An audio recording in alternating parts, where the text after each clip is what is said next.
ಮಾತಾಡ್ತಾರೆ ಇಲೆಕ್ಷನ್ ಬಂದು ಪೂರ್ವದೊಳಗೆ ನಾನು 40,000 ಕೊಡ್ತೀನಿ, 2 ವರ್ಷ ಕೊಡ್ತೀನಿ, 2 ವರ್ಷದಾಗ ಈ ಸ್ಕೀಮ್ ಮುಗಿಸ್ತೀನಿ ಅಂದವರು ಎಲ್ಲಿದ್ದಾರೆ ಈಗ? ಅವ್ರಿಗೆ ಅಧಿಕಾರ ಅದಲ್ಲ. ಅವ್ರಿಗೆ ಅಧಿಕಾರ ಬಂದಾಗ ಎಲ್ಲಿ ಅದು ಮರ್ತು ಬಿಡೋದು ಅದನ್ನು. ಯಾಕಂದ್ರೆ ನಾವು ಯಾರು ಕೇಳಂಗಿಲ್ಲಲ್ಲ, ಅಸಕ್ತರದೀವಿ. ಉತ್ತರ ಕರ್ನಾಟಕ ಅಂದ್ರೆ ನಿರ್ಲಕ್ಷ್ಯ ಮಾಡೋದು ಎಲ್ಲ ಸರ್ಕಾರಗಳು ಒಂದೇ ಹೇಳಂಗಿಲ್ಲ. ನಮ್ಮ ಸರ್ಕಾರ ಇರ್ಬೋದು, ಈಗಿನ ಸರ್ಕಾರ ಇರ್ಬೋದು, ಮತ್ತೆ ಯಾವುದೋ ಸರ್ಕಾರ JDS ಇರ್ಬೋದು, ಉತ್ತರ ಕರ್ನಾಟಕ ನಿರ್ಲಕ್ಷ್ಯ ಮಾಡುವಂಥ ಭಾವನೆ ಅವರಲ್ಲಿ ಇದೆ.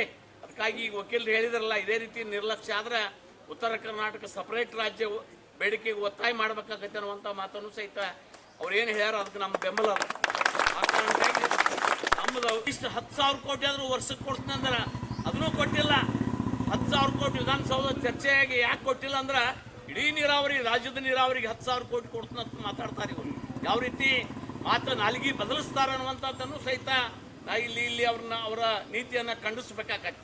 ಆದ್ದರಿಂದ ನಾವೆಲ್ಲರೂ ಪೂರ್ತಿ ಗಟ್ಟಿ ಆಗುತ್ತಕ ಯಾವ ರೀತಿ ಪಂಜಾಬ್ದಾಗ ರೈತರು ಹೋರಾಟ ಮಾಡ್ರಿ ಆ ರೀತಿ ಹೋರಾಟಕ್ಕೆ ಮಾಡುತ್ತಕ ನಾವು ರಸ್ತೆ ಬಂದ್ ಮಾಡಿ ನಮಗೇನು ಲಾಠಿ ಚಾರ್ಜ್ ಆಗಲಿ, ಗೋಳಿಬಾರ ಆಗಲಿ, ನಾವು ಪ್ರಾಣತೆ ಆಗೋಕ್ಕೂ ತಯಾರಾಗುತ್ತಕ ನಮಗೆ ನ್ಯಾಯ ಸಿಗಂಗಿಲ್ಲ ಅನ್ನುವಂಥ ಮಾತನ್ನು